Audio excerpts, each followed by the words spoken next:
Hello and welcome to episode 77 of the Synergen Leadership Podcast. For those of you who are listening for the first time, my name's Julian Carl and I'm the CEO and co-founder of Synergen Group, and I'm passionate about all things leadership and management. So passionate, in fact, that I decided to start a podcast about it, and here we are in season 2, and my purpose for the podcast continues to be the same, to raise the standard of leadership.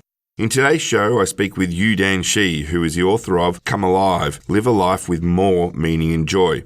Dan is known for helping professionals, executives and entrepreneurs find clarity in their life, career and business so they can focus on what really matters and succeed with joy and meaning. In 2008, she was a senior executive with a young family, seemingly had it all. However, she felt stagnated, unhappy and wanted to quit. And at the end, she didn't quit. Instead, she began to search for an answer. Dan did extensive research over the years and found out that what she felt is normal and can be turned around with a strengths and inner genius approach. This approach has given her and hundreds of corporate professionals renewed direction, energy, and taking them to a whole new level of joy, success, and fulfillment. Dan worked as a senior executive within Fortune 100 companies and also as a leadership coach for a global talent management consultancy. She also holds several coaching psychology degrees and qualifications. Now, during the course of the conversation, we explore Dan's book in detail. I started off by asking Dan, why did she decide to write this book? We speak about the patterns and habits that lead us to where we are. We discuss the 4 habits of high achievers and the 4 practices of living well. And I finished the interview by asking Dan about starting one step at a time and her daily practice checklist. So keep listening, and as always, we'd really like to hear your thoughts about the interview with Dan Shi, author of Come Alive, Live a Life with More Meaning and Joy. Happy listening.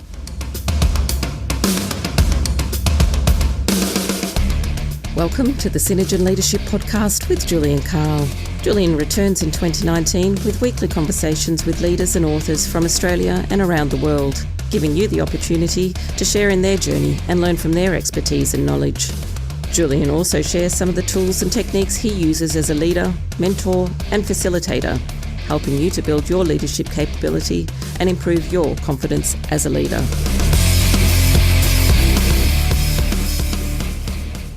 Welcome, Dan, to the Synergen Leadership Podcast. Really appreciate you taking the time to be a part of it so that the listeners have a bit of an idea about who you are.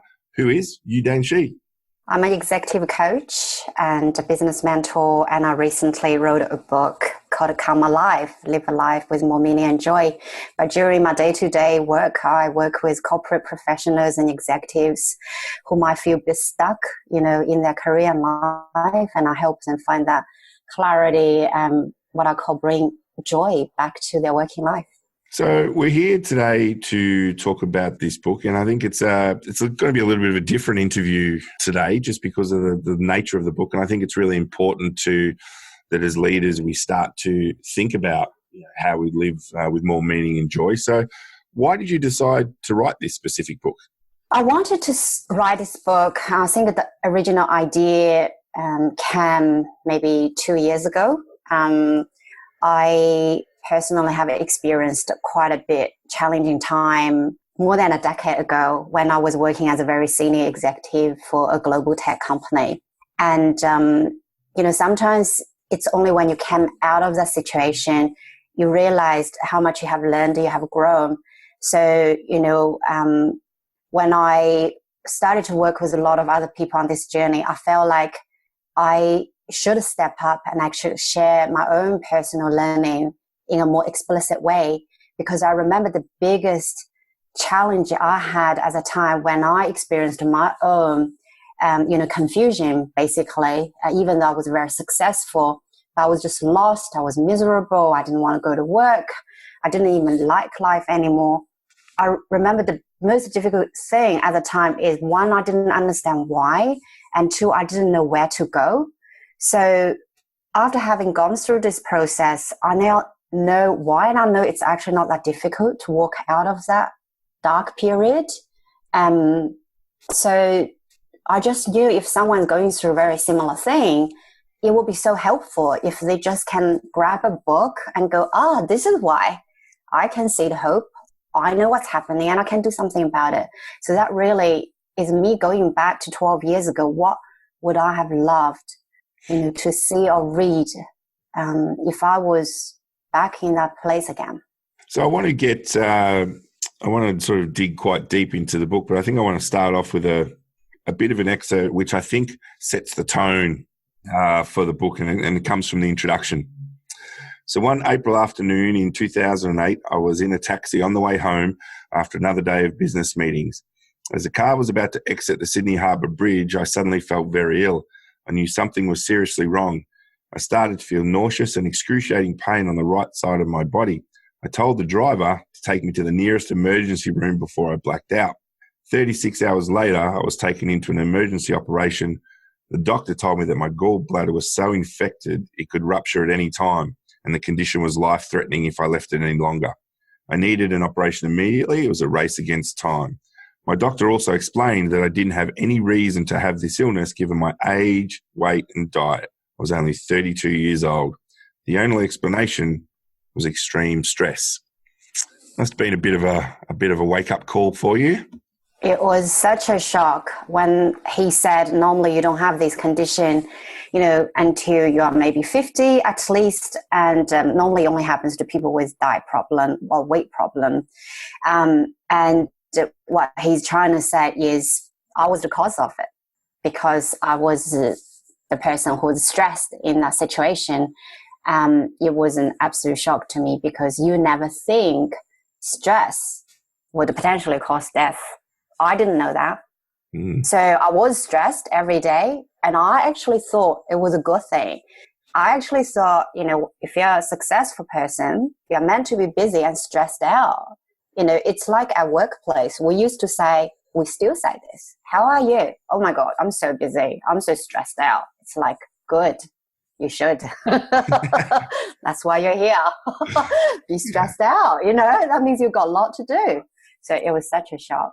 Yeah, I think it's something which a lot of leaders are starting to recognise more and more, that's a big part of what's happening with the way work is changing, the way technology is changing, the way, all things around work are changing. I think people are starting to really zero in on that. There's a lot more expected of them, and they're given a lot less resources to do it, which, unfortunately can lead to people being very stressed.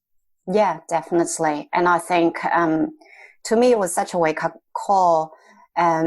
Also because I actually knew how I felt for a very long time. Like I said, I knew I was stressed out. And I also knew my stress wasn't just caused by workload. My stress was caused by, now I call this syndrome, hollow victory, which I borrowed this term from Dr. Tony Grant, my coaching psychology professor from University of Sydney. It's a very common symptom, and people don't talk about it. That is very successful people who have worked hard all their life, from school, college, and to workplace, climbed up, whether you're an entrepreneur or a sports person or a corporate executive. We believed that ultimate achievement will make you happy and will make everything be great and be fine. And then we get to that place, it's momentarily okay, but it's not.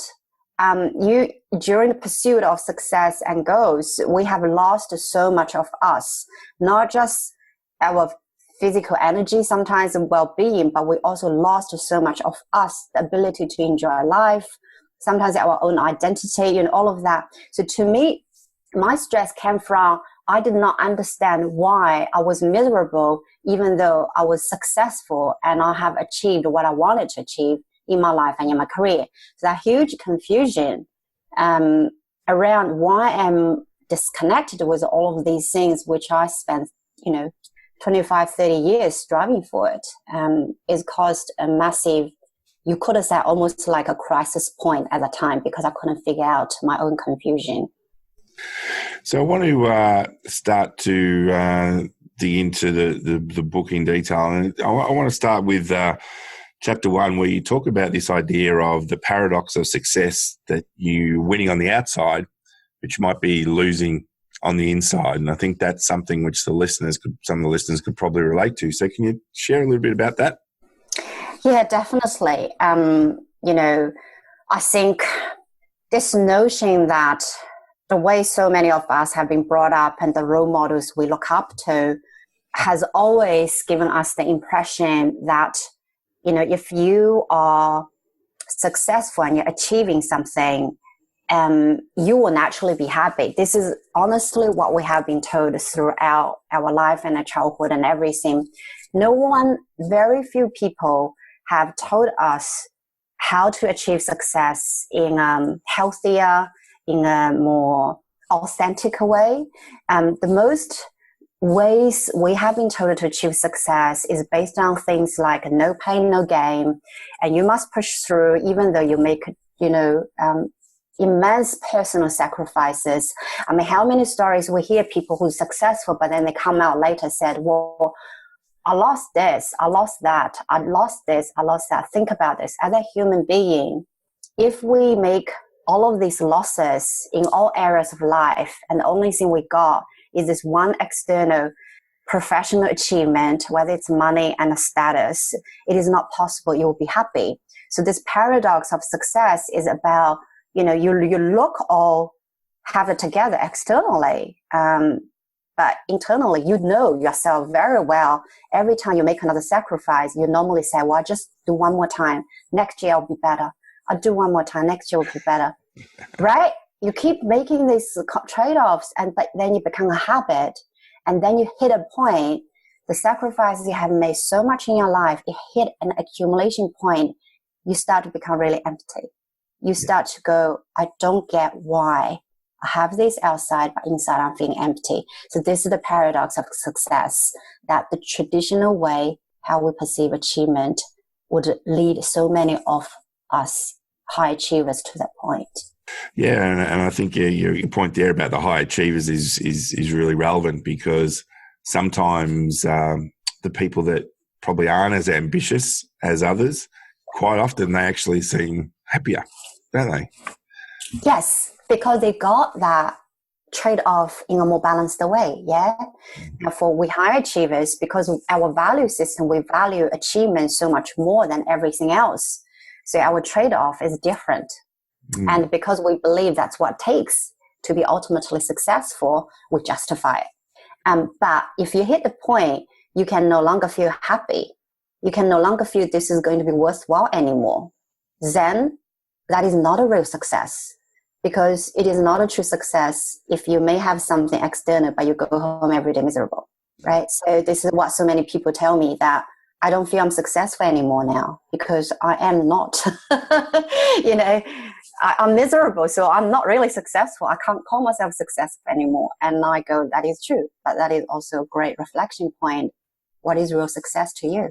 So you also talk about this idea of the fear of failure and being a disappointment. And I think this is something which is probably relevant to a lot of people, but they don't always acknowledge it to themselves. So can you talk a little bit about what we can do about this idea of fear of failure? I think a fear of failure is when to me, in a particular point of my life, when I suddenly realized, after the stress, after the emergency operation, I knew I couldn't keep going the way I did. I knew I couldn't keep pretending I was happy, because even though when I was miserable, I still turned up at the work as a leader. I was happy, appeared happy, I appeared as a happy mom, I appeared as a happy person. That is pretending. Okay, that is because I felt I had to hold myself to that degree in order for me, again, just to maintain a successful image. So when you get to that inflection point, you go, I can't keep going the way I have been doing things. But then the question is, okay, so if I change, what does that mean? So then you obviously get very afraid, because even though you have been miserable, but for some reason, whatever you have been doing has got you to this place is high achievement. So if I don't do it, my biggest fear at the time, and I know many high achievers face the same fear, is, does that mean I will achieve less? So our fear isn't necessarily, other fear. It's still achievement driven. Does that mean if I change how I do things, I might achieve less? And if I achieve less, does that mean I will disappoint people? Do I disappoint my team? Do I disappoint my boss? Do I disappoint my parents? Do I let people who look up to me down? That is often because people don't actually understand, which took me years to understand later, that actually happier people will achieve much, much longer. The achievement we had under the unhealthy way of achieving, yes, will get you somewhere, but will not sustain you. But if you just adjust it a bit more slightly, not letting the achievement go completely, you might just achieve greater. But I didn't know that. And most people didn't know that. So that's what I mean about fear. Yeah. You also talk about this idea of the patterns and habits that lead us to where we are. And I like to think of myself as I'm quite a disciplined person, but I also know that sometimes, I like everyone have certain habits and patterns.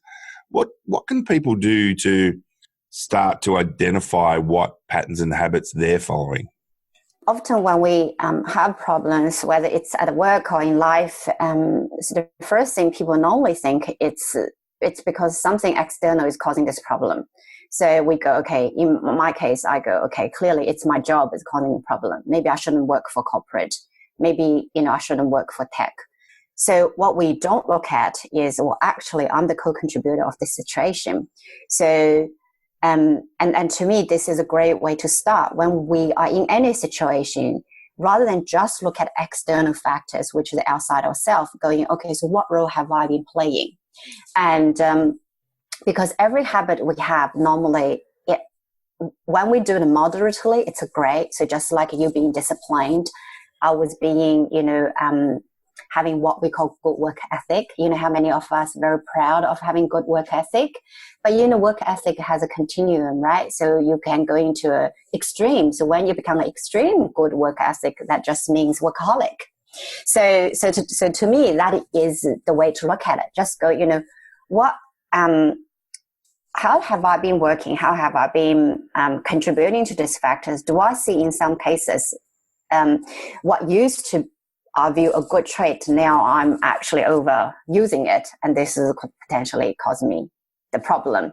So to me, it's a very simple question for me to ask. I now ask people to ask this question: what long-term beliefs have brought you success and derailed your happiness? So what long-term habits, what long-term belief that have got you where you are today, but you might start to derail your happiness and well-being. And this one question alone, most of them can come up with 2 to 3 things straight away. And we just start with that. We just go, okay, that's great. Okay. So you also talk about the myth, and it's a myth, I think, which a lot of people are familiar with, and that is that ambition can lead to happiness. So if someone is ambitious, because I think ambition is a positive thing, but I think it needs to be tempered a little bit, so that people are focusing their ambition in a way that is going to bring them some level of happiness, and it's not just going to take them to that place where they're completely miserable. So I suppose my question is, how do people know that they're on the right path to happiness while still having a bit of ambition? Right, yeah. So ambition is good, actually. And I'm always say to people, I'm still highly ambitious, I'm still highly driven. And to us, we need to have that drive in us for us to even contribute, think about how we add value to people. That comes from drive. So there's nothing wrong to be ambitious. I think the reason a lot of people end up in that, what I spoke before, that paradox of success, which is even though ambition takes them to achievement, but then they actually feel miserable at the end, is simply the way they go about being ambitious and achieving. A lot of us, became ambitious, not always come from a healthy place. If you speak to really ambitious people, you will know often it could come from a place of either, a feeling inadequate when they were young, or they're really trying to please their parents, and they're trying to earn their recognition and love. Whatever it is, it's not always a healthy way of becoming ambitious. And because of that psychological factor, so many of them believe if only they just achieve, that would make people respect them, love them, recognize them. They now are someone, so people are not going to bully them, people are not going to think they are inadequate. If we are ambitious, come from this place of proving to others we are better, we're smarter, we are right, you will never be happy, because that happiness has to come from yourself. That you have to be so sure of yourself and going, no matter what, Nothing is who I am who I am, and I'm proud of being who I am. And I think this is a life's work. This is literally life's work. Whoever can get to that place psychologically, you just know, the difference between really successful, unhappy people, and somehow successful, unhappy people is a psychological factor. So for me, definitely for a long time, the reason I wanted to be successful is because I came from a family that's very poor. I was bullied. We had so many challenging situations when I grew up. So I had this immense ambition. I'm going to be somebody, so no one would look me down. That's not healthy. So I was never happy, therefore. And I thought achieving would take that misery away. It didn't, and which is why I'm making even more miserable. But then once you start to realize that, you start working on this, it doesn't matter anymore, and you only become more successful, which is why I never stopped achieving. But now it's coming from a place of, helping and adding value, I guess, and, sharing my own little talent, rather than trying to prove it, if that makes sense. Yeah. Yeah. And I think that ties into, I wanted to ask you about people needing to understand their innermost motivation. And I think it ties quite nicely together about what you said about really people looking deep into themselves to try to understand what is their motivation for either a role they've taken or being successful. So how do people start to find what it is which really motivates them? How do they start to do that? Yeah, I realized that often in life, there's this point in our life, and often may start quite young, because all of us starting when we're young, we know what drives us, what motivates us. Child does not need to be told how to be happy. Child, even in extreme condition, terrible childhood, still know how to experience things that make them laugh and makes them have a joy. But at some point in our life, we suddenly turn off that point, like I said, turn off that joy. And then we go to that place of, now I need to prove someone or something. So this is what happens. Then we gradually start to lose learning about our innermost motivation. I'll give you a very simple example, and I think readers can relate to this. I would say up until maybe I was age 9, I know exactly what motivated me authentically and joyfully. I love the study. I love the learning. So if I go to school, it's never trying to get good mark, trying to impress anyone, trying to tell people I'm smart. And, and I was quite a clever kid. Because if you read my book, I went to primary school at 4. I went to high school at 8. Yeah, I never did any of this study to prove I was clever. I was genuinely loved reading. Yeah, so I know what motivates me. Now, if I have held that motivation throughout my adulthood, I would have been fine. But something changed. When I was about 8, 9 years old, I was in high school, like I said, and I started to, I couldn't grasp one particular subject in physics, and I started to feel myself as dumb, and I started to feel like I'm a fraud. I shouldn't be in this place. So all of a sudden, my motivation of studying is not authentically for happiness anymore. It's trying to almost like either protect myself or trying to prove other people I belong to this place. So after that, for a very long period of time, the only reason I study is to do that. And I carry the habit overall. So I always say to people, when people go, what drives me? I go, think about what genuinely would give you joy without any external compensation. You always will find that answer. If you don't get paid, if you don't need to get a recognition from someone, if no one's going to like you on Facebook, but you would do it regardless, that's the first indication that is your natural motivation. And you will find many of these little things in life that would motivate you. And over time, you will reclaim your own natural motivation back. So now I do everything because I just enjoy, like even this podcast, I genuinely love podcast interview. That's good to hear. Right? How many views we're going to get, it doesn't concern me. That's not the point. Yeah. I love talking to people about these topics. In chapter 3, you give a little bit of a framework around the 4 habits of high achievers. So can you explain to the listeners what these 4 habits are, please? Yes. So these 4 habits, that is, as high achievers, we care too much. We very, what I call multi-talented, and we do too much, and we are very single-minded. And I explain each one of them in a very simple way. A lot of us, as I said, we're achieving because we trying to meet certain expectation. So from a very young age, we learned that if we follow the right success formula, do the right thing, that everything will be fine. So we actually care a lot about what others think of us. We perhaps care more about what others think of us than what we think we do. In my case, for instance, like I said, as a leader, and I was not happy, but I never told anyone. I did not even tell any best friend. I didn't even tell my family member. I certainly didn't tell anyone at the work. Only years later, I realized why I didn't do that. I had so much pride. I cared so much about what others think of me. I couldn't be vulnerable. I couldn't be truthful. And I can tell you, I was not alone, because every day, this is the work I do now, right? So I work with people who are like me 12 years ago. And they often say to me, I'm the only one they haven't told anyone. Why? They care so much. But once you let that go, life becomes so much lighter, and we can become much more authentic and much more truthful. For me, the breaking point is the second I learned just to let that go, I can actually talk to people about it.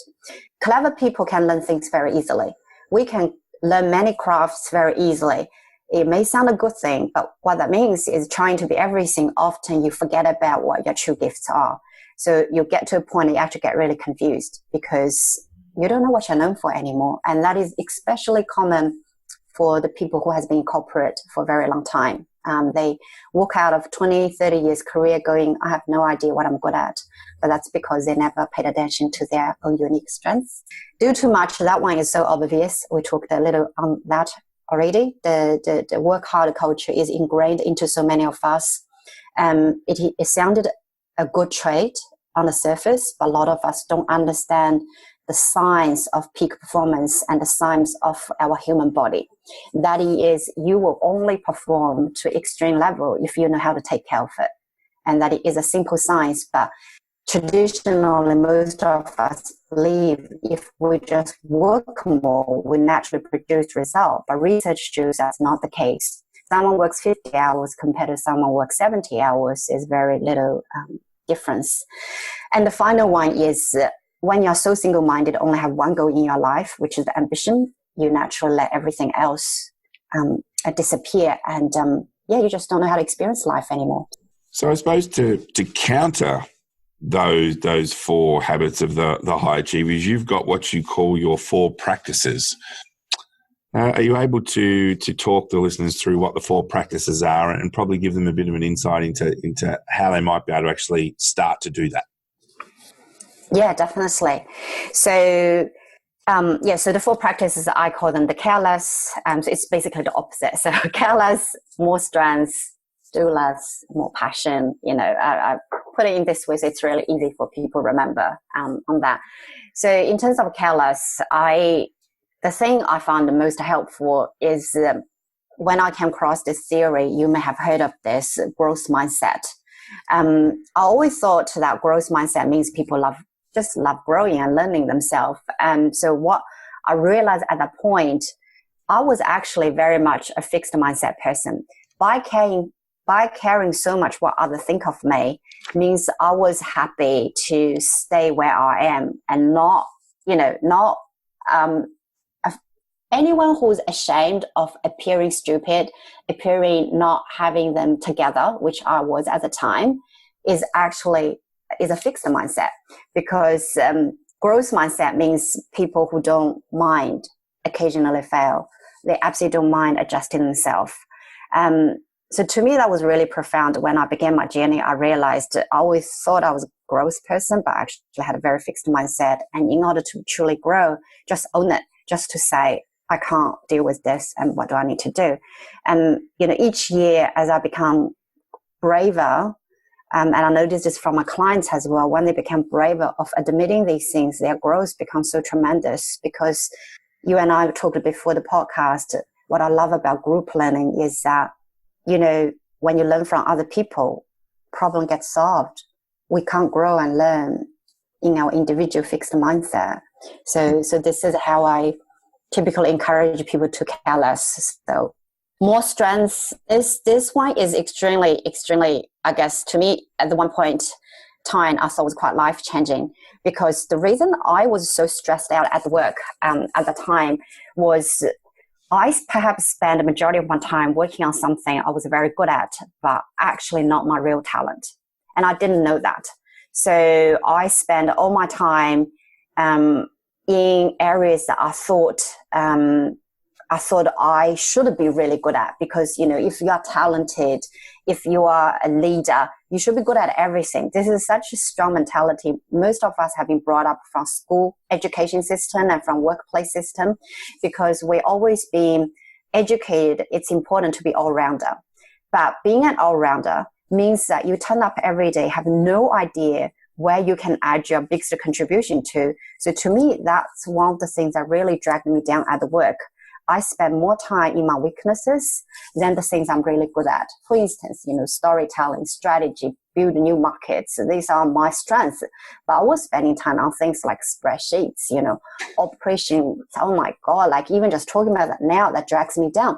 I felt like I should be good at everything, So I learned from strength psychology, which is a part of my Master of Coaching Psychology degree, that every one of us has unique strengths. That's your unique gifts. And the only way to feel really authentic and happy and sustain your performance at a peak level is amplify your strengths. And as long as you can, look after weakness to a smaller degree, you really shouldn't let that one to define you. So that one was massive. That practice alone halved my workload in my executive job, and hence I was able to take up things like volunteer work and study outside my work. Do less. I touched a little bit on this already. Again, it's the knowledge gave the power. What I learned the most around is the science of peak performance. Apparently, do less makes you perform faster. Sports people is a good example. For past decade, a lot of Olympians, gold medalists, they have learned that sleeping and recovery is key to their peak performance in the field. So faster you can recover yourself, better you're going to perform psychologically, mentally, and physically. So that's the same as us as entrepreneurs and leaders. It's not how many hours I put in. You should ask a different question, is what do I need to do so I can be at peak state all the time? Being peak state means learning how to recover and how to perform at the same time. So I'm a quite logical person in a way, so I like these little stats persuading me. And the final practice, and this one is, how do you bring more passion into your life? Because a lot of us are so confusing passion with living. Like, okay, if I found my passion, I need to turn that to a living. I need to turn that to a business. I need to turn that to career. So now you're all of a sudden even adding pressure on one thing that gives you joy. That is passion. So I always say to people, okay, why don't you just put that expectation aside? Why don't you just give yourself some time, even for next 2 months, start reconnect with your hobby and passion in your life with no expectation. You never know. Like for me, that's this case with writing. That was just a passion and a hobby. I didn't want expect my book to be Amazon #1 bestseller. But I loved it so much. I was willing to do it. Even my book doesn't bring me anything. That was never the point of it. But if you love it so much, you would do more. And then naturally, you might combine the passion with the living at the same time. I find that one is often stops people from bringing more joy to their life because they put pressure onto it. So let go of that pressure and just enjoy yourself for a while. Yeah, and I think it's something which entrepreneurs really struggle with, is this idea of, well, probably all of the practices actually. I think entrepreneurs have had a natural leaning to not do those things, because we're ambitious and we care so much about what we do, and we have to do everything when you're starting a business, and it's a challenge. But I think what your 4 practices do is provide a really good starting point for where people can start to focus their attention. Start trying to think about, well, what could I care less about, or what can I do less? I think it's a really good starting point. Totally. Yes. Yes. And even for entrepreneurs, you can relate to that even multi-talented thing, because when we set up business, we have to do everything ourselves, isn't it? And you would know this, and Absolutely, it would drag you down, right? It would drag you down. Or how about sometimes you care about your clients so much, even they're not the right client for you, and they eat you away your energy, and it would be better you just say, you know what, actually, I can't look after clients like that. That's not my genius. I'll be better serving other type of clients. So you're absolutely right. All of that completely apply to both entrepreneurs and corporate professionals. Yeah. So you talk about this idea of resetting your priority. So I'm imagining we've got some listeners who are probably they're in their roles, they're doing their work, and they may be thinking about something different. How do they start to reset their priority? I find often it's because our priority dictates our actions. So I find it's good to actually ask that question so that we can get a sense what, at that point of life, our life and career, what do we really want in order for us to feel like we're fully living. And I'll put this thing around 1 year mark, because it's still long enough. A year, it's, and it's short enough to give you some urgency. It doesn't necessarily mean you have to do everything come out of the exercise, but you will be surprised if you ask that question differently. Let's say, what might be my priority in 10 years versus what might be my priority in 1 year? Because by giving that time frame of 12 months, you will see some changes you need to make. Because if you are going to lose your life in 12 months' time, I know some changes you would like to make. So that gives us a really crystal guidance what areas in your life you might see, areas you really want to improve. And I had this conversation with a friend one day. She was so stuck in her career. And this one question she asked, she came back to me next morning. She basically said, I know what has stopped me. What has stopped me is because I thought I still got 50 years. So that one thing has been so important to me for so long. I put it off because I thought I got 50 more years to go, but actually I don't, So so the time frame would help you to really crystallize the urgency of it. Yeah. I really liked in chapter 5 where you talk about this idea of career dissatisfaction doesn't happen overnight. It sort of builds over time, because I was reflecting on my own leadership journey, and I realized that that's very true, that it feels like it happens instantly, but actually the dissatisfaction takes time. Yeah. I don't know how many people have told me this one now. They always say, because that's how I felt too. I remember that moment of dissatisfaction was so clear, which I wrote about in my chapter 1. Like I even remember the month happened, the year happened, right?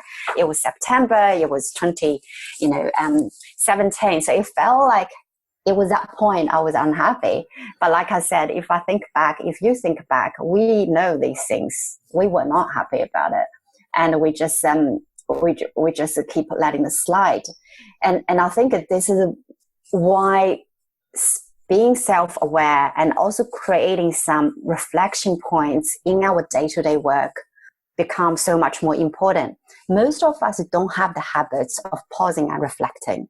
Most of us, from the moment we get up, all we do is doing, and we do everything, family, business, then you go to bed, then you get up and do it again. When we don't pause and reflect, this is when it accumulates. So now, like when I work with a leader in corporation, I always say to them, let's set 2 reflection points a day. Before you start your work, what do you need to do to make today meaningful, enjoyable for you as a leader? What would you get out of today so that by the time you go home, you're like, today's worthwhile. Today, my job is worthwhile. My environment may not be the best environment, but I made an effort to make my day worthwhile. And I'm go home, I'm happy. Before you go to bed, again, what have I done to make today meaningful, worthwhile, and enjoyable for me? What would I do differently? What did I let it slip again? And that's all we needed to do. If we can do that, that dissatisfaction is unlikely to accumulate to a point you will explode. So yeah, some daily practice. Yeah, I think it's certainly one of the best things any leader can do is take that time to reflect on how they're going, what they're doing, what they're finding challenging, and sort of just thinking about stuff, because distraction is everywhere now. And you see it more and more that people are not thinking, they're scrolling through Facebook, or they're checking LinkedIn, or they're trying to do two things at once. You're watching Netflix whilst scrolling through Facebook. It's just, people just don't take the time anymore. Totally. And when we do that, what happens is subconsciously we are actually not happy with ourselves. See, when we can proactively create even that 2 daily reflection point, and it only needs to be 5 to 10 minutes each day, it sends a message to our brain that we are in control, because we are in control, because we actually go, put all noise aside. I got this 10 minutes. I'm going to think about how I'm going to run my day. Like, I'm the boss of the day, right? How I am going to run the day, not how I'm going to let things to run me. And before you go to bed, you said it again. What did I learn? How I'm going to run tomorrow like a real boss again. So that sends a really strong message to you. I'm in control. When we don't have these reflection points, when we don't own it, we actually go to bed. Our brain says, here you go again. You reacted. All you do was reacting. You're not owning it. So we actually don't feel as good about ourselves. You talk about the idea of the natural power of strengths, and it's one of the things that I often talk about in the leadership programs we run, is that you can't be good at everything. So identify what you are, where your strengths lie, and make that the cornerstone of your leadership. In your view, how do people find what they're good at? How do they uncover that? Yeah, I have a very simple way helping people to find what they're good at, which is don't ask the question, what are you good at? And because, even though it is a definition, the definition is what are you naturally good at? So it's 2 aspects, as you know. It's what are you good at, but what is naturally, what comes to you effortless, right? Is a definition of true strengths. But I have found when we ask logical people the question, what are you good at? Normally the answer is, I don't know. I'm good at many things, but I don't know what I am truly good at. Because that takes them to a place of very logical. So now they're confusing skill set with their natural gifts. So rather I ask this question, what do you enjoy doing? If I put 20 skill sets on the whiteboard, I go just looking at these 20 skill sets, which one you go, oh, I love this one. So people would say things like, oh, I love coming up with new ideas. I love brainstorming. Or no, like I said before, operation. No, that's not my thing. Yet another person going, I love operation. I love details. I love organizing. Oh no, I hate blue sky. They're really wish-washy people. There it is. Your emotion, back to the innermost motivation. That's all it is. Our drive gives us the answer. So what do you genuinely like and give you joy? It means it's your natural strengths embedded in your body. And I find it's so quick. If we teach them that, they just immediately can get, even they can look at the JD, they immediately go, I see it now. It's 70% aligned with my natural strengths. I'm in the right job. I'm in the wrong job. It's a very simple way, even for their future, job progression as well. Yeah. Okay. And I suppose that's a sort of a perfect segue into, I wanted to talk to you about this idea of that you speak about of how we perceive ourselves. Does that come naturally after people have done the self-reflection and realised that they have natural strengths in a certain area, and then suddenly their perception of themselves starts to change? I have found in my Discover Your Inner Genius workshop I run with people, I notice it really change how they perceive themselves in a very instant way. It does not necessarily mean they immediately have mastered habits of reinforcing that self-belief. That takes time. That takes another, ongoing training. But it does immediately takes into a place realizing, because when I put it into a group, you see, most of the time, the reason we don't value our gifts is because the gifts are so easy, right? So if you think about yourself, like doing this podcast might be super easy for you, or being disciplined, being organized must be so super easy for you. Like being organized is so difficult for me, so you know this. So when you put people in a group, And when they realize other people struggle in the areas they excel and come effortless, they're like, oh, you mean not everyone has got this? I have got this, right? Because before people always think what I have is not special because everyone has got this. So yes, immediate change the perception. That's not the case. What I have got is unique. And I find that's extremely energizing for especially people who has been corporate for so long. We were told, being a good leader, you need to be this and this. It's almost like there's a template, right? So you're all trying to be good at everything. But when they realize, even compared to their peers, they still have got unique things in each of them. I think this is when they go, I need to own this. Like, how can I therefore use my unique strengths more in my leadership role? There's a myth you talk about, and it's one that is very, very common, and it's this idea of working hard. So talk to me a little bit about the myth of working hard. When I was growing up, I was a daughter of two, mathematics teacher. My dad is a quite famous mathematician back in China. And I remember Dad used to work until 3 a.m. every morning because he had to teach during the day. And then he's writing his paper in the night, in those days before computer and everything. So he would write his formula, and every time he makes a mistake, he had to rewrite the whole article. So he really didn't have much time to, like nowadays. But I remember one thing was so profound as a child was Mom and Dad always said the reason your dad eventually became the youngest professor in university is not because he's smart. They used to tell me my whole childhood, your dad is not smart at all. Like, in fact, your dad is actually not smart. The reason your dad became the youngest math professor in the university, even after he lost 10 years in his youth due to Cultural Revolution, because he didn't start university until he was 28. And he became professor when he's 44 or something, maybe 40, I don't know. Is because he works really hard. So they never told me talent's okay, but they're like, working hard will get to places. So yeah, so I definitely absolutely believe in that for such a long time. And I know society, absolutely, you think about all the examples, most heroes, the heroes we admire, rarely are the heroes who's talented. It's always the hero somehow just works so hard, right? They're like underdog, they rise above, they do multiple jobs and they still go to do training, all of that. So the message is always, you just need to work really hard and then you will be where you are. And then sometimes, so this is a myth, as I mentioned before. Science of peak performance tells us each of us has a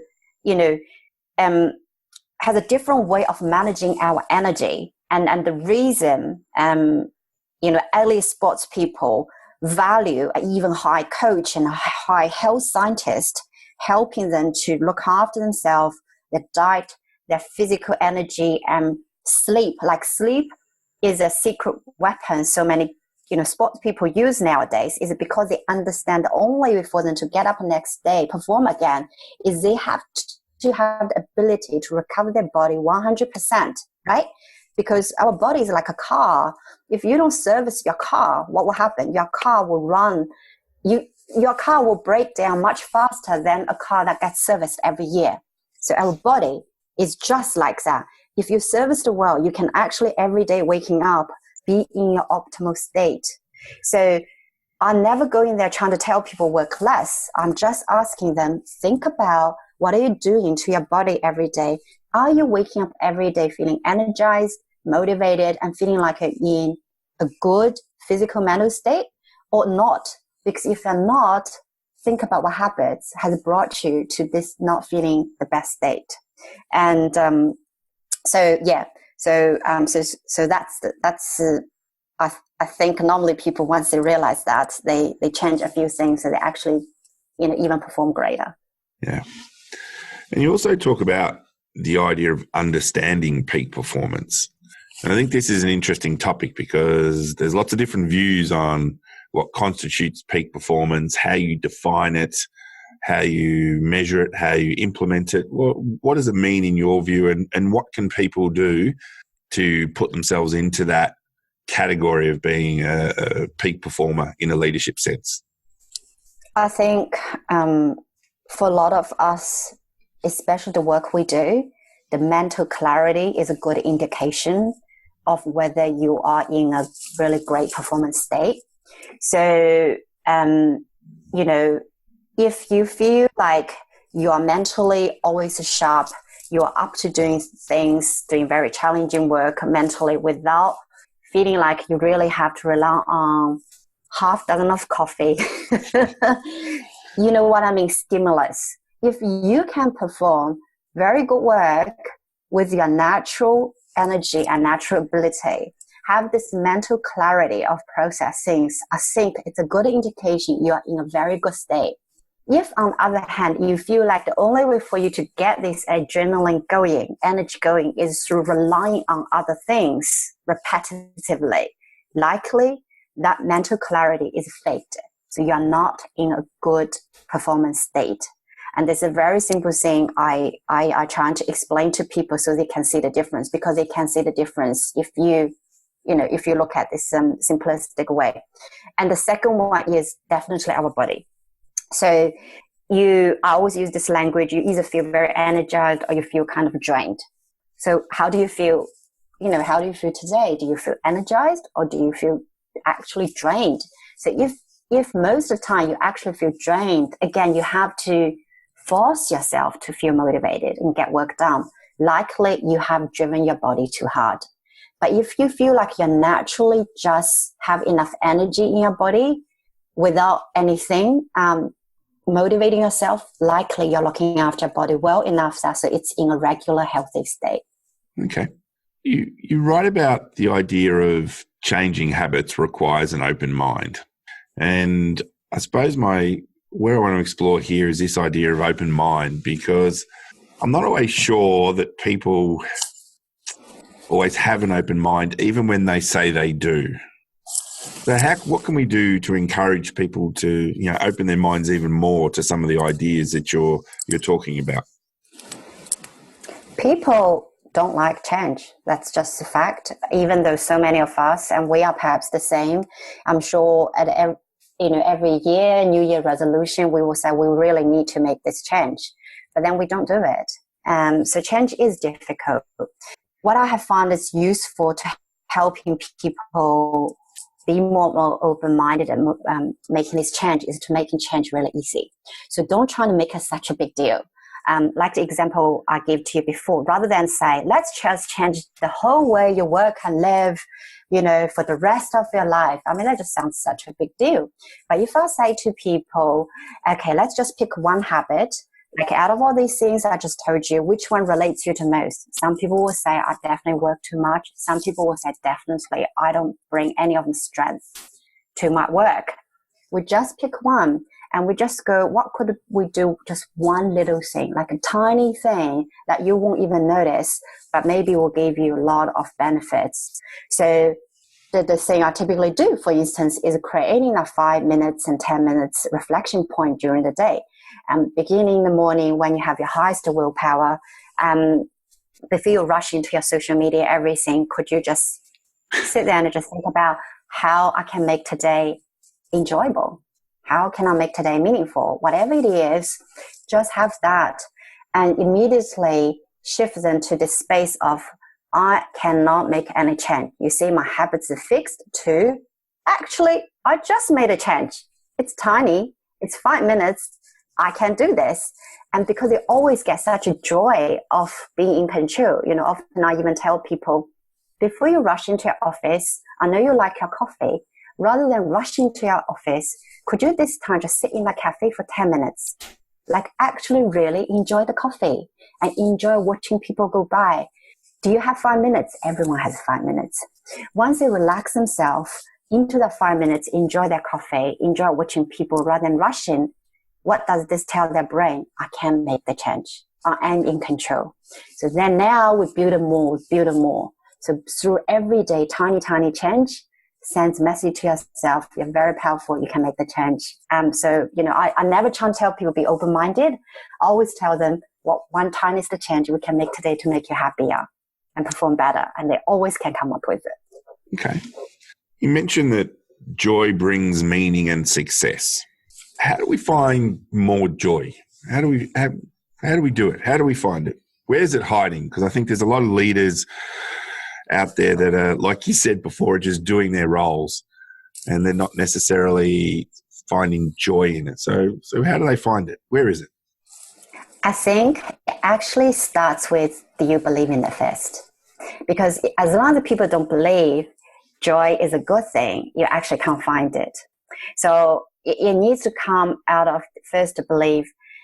So to me, the one thing I struggle the most, and I know many high achievers struggle, is we all say we want happiness.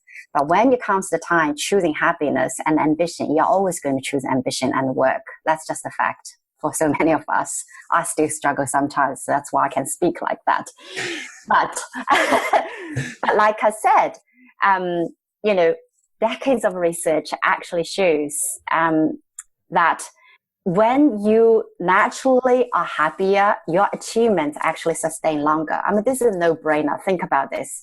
Happier people have more energy. Happier people naturally is going to be less grumpy. People love us more because we got good energy. You think about, if you take a moment, just think about, wouldn't anyone prefer to work with someone happier? Of course. Who wants to work with grumpy leaders? Nobody, right? So think from a logical point of view. If you are a happier leader, your people is going to listen to you more. Your boss is going to like you more. You get more promotion. You get more brand exposure. It's natural. So once logically you understand that is a good thing, I think people start to become more motivated in going, okay, then what do I need to do about it? So that's the first point. Then the second point is, I always say to people, please don't confuse joy with gigantic, explosive Hollywood-style happiness, because that is very difficult to get. Together every day like that, I think it's pretty difficult. But I think most people live under fairy tale. We feel like when we talk about joy and happiness, it has to be in that place. It's so gigantic happy. Joy is just little joy. Joy is just every small moment that makes you realize you're living. To me, living is the joy, because most of us don't live. We just react. We go through our life. It's a robotic. It's autopilot. That's not living. You are not experiencing anything. So any moments of the day, if you feel like I am actually experiencing life, to me, that's joy. So that can be anything. Just walk on the street. Like I said, 5 minutes in cafe and not rushed. You helped someone. We're doing this podcast. This is all part of life. So you can find enjoyment every day so many times over. So I want to ask you about this, the sort of what you call the daily practice checklist, which you've put in at the end of the book. And it's essentially a bit of a guide for people. So how do you suggest people take this daily practice checklist and then put it into practice? Is it something they print out and put on their wall? Is it something that they take a photo of and put in their phone? Is it something they put next to their laptop? How do they take it to use it as a catalyst? I think there's so many ways. Some people just have this screenshot on their phone. And some people, yes, actually they do print out, especially for the people still carrying their physical notebooks to meetings. They just print it out and they just put in the back of the notebook so they can remind them, basically whatever way that makes you comfortable. But to practice it is just start with one practice rather than do everything, because doing everything, again, makes change difficult. You want to enjoy the change.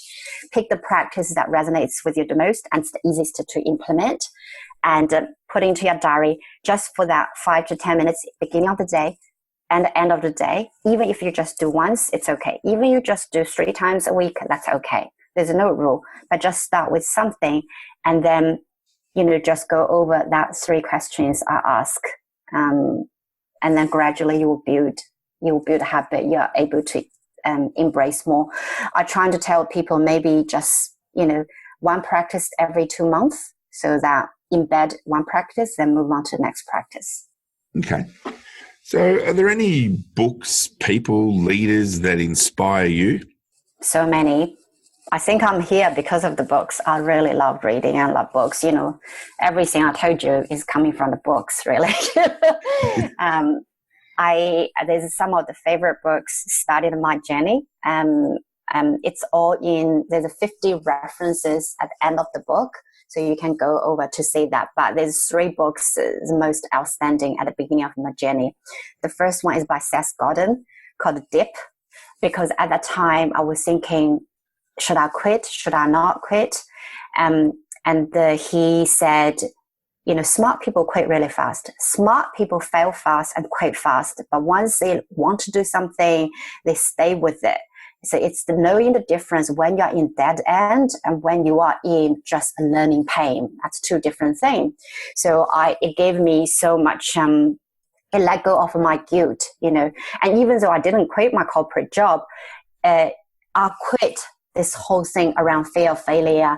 I'm letting people down. So I basically quit that old mentality after reading his book, because he said smart people quit really fast. So I'm like, okay, I'll quit that stupid mentality of fear of failure and letting people down.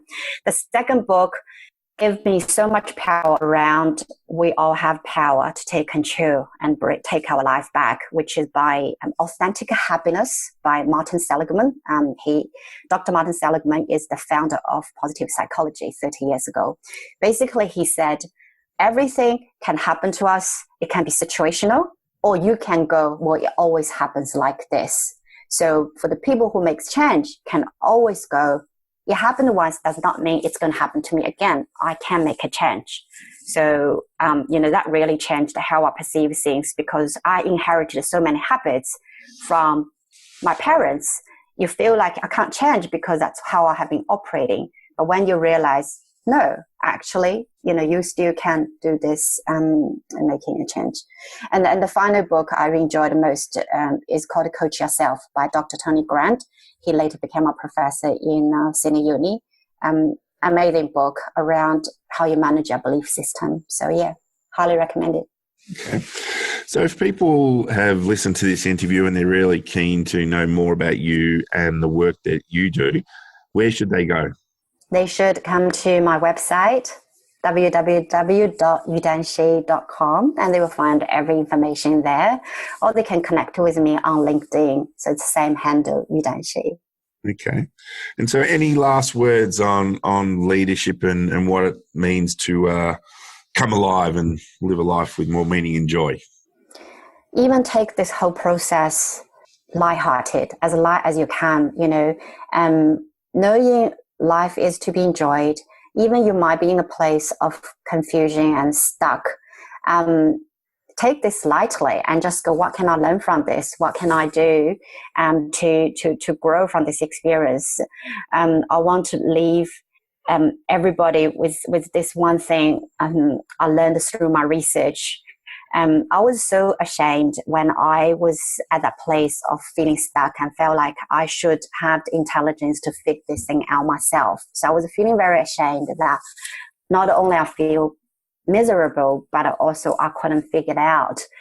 But I did, through my research, I learned actually almost everybody, in fact everyone, will sometimes hit this point in our career and life. And this is not a breaking point. This is actually a defining moment for future growth. So I was so excited when I realized that almost happens to everybody. And that's actually a growth opportunity, because that means you're really mature. It means actually you're really mature and you are actually wanting further growth, rather than saying, I'm okay being stagnant in this way I live and I'm just going to let it run me. Actually, you can, take control. So to me, that's what I would love people to realize. It's not a bad thing. It's amazing growth, and I have experienced in the last 10 years. I would never be where I am today if I didn't have, this confusion in my early 30s. Well, on that note, Yudan, thank you so much for being part of the Leadership Podcast. Thank you, Julie, for having me on the show. Well, that wraps up episode 77 of the Synergen Leadership Podcast, another author interview episode for you. I'd like to encourage you to head on over to the Synergen Group website and engage in the conversation with us. Tell us what you liked about the episode, tell us who you'd like us to interview, or tell us what sort of content you'd like us to deliver. And if you are an iPhone user, please feel free, head on over to the Apple site, leave us a review. In next week's episode, we have another great interview for you where I introduce another curriculum ecosystem episode, and I'm going to introduce you to the idea of stakeholder management. So it is another great content episode. Until then, love to hear what you think and happy listening.